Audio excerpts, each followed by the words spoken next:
बर्तमान समय पाणीपाग विभाग लाटेस्ट खबर अनुजाई एबे चिंता केबेटू पड़िबो शीत पंचुक आरंभ हेलानी कार्तिक सरिबाकू बसिलानी हेले राज्य रे नाही शीत सेपटे बारंबार बंगोपसागर रे लघुचाप सृष्टि हेबा फल रे लागी रहउची वर्षा एबे पूर्व केंद्रीय बंगोपसागर रे सृष्टि लघुचाप म्यांमार उपकूल आडकू मुहाइथिबारु राज्य रे वर्षा संभावना नाही।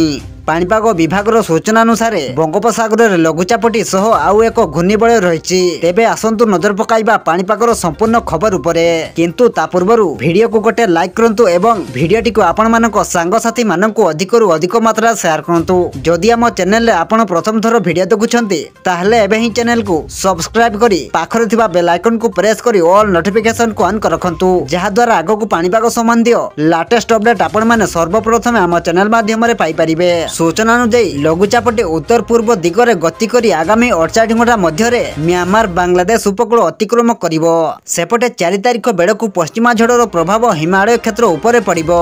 भुवनेश्वर आंचलिक पाणीपाग विज्ञान केन्द्र पूर्वानुमान अनुसार 3 तारिख पर्यंत राज्यर किछि जिले में हालुकारु मध्यम धरणर वर्षा किंबा घड़घड़ी सहित वर्षा होई पारे नचेत राज्य में पाग मुख्यतः सुखिला रहिबो।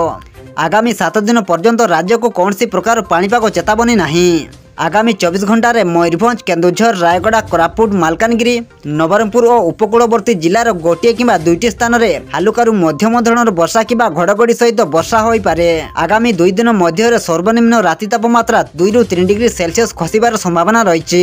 पाणीपाग विज्ञानी विश्वजित साहू को आकलन अनुसार समग्र राज्य में कमिबो तापमात्रा अनुभूत हेबो शीत सारा राज्य में बदलिबो पाणीपागर मिजाज आसंता काली ठारू राज्य में सुखिला पाग रहिबो।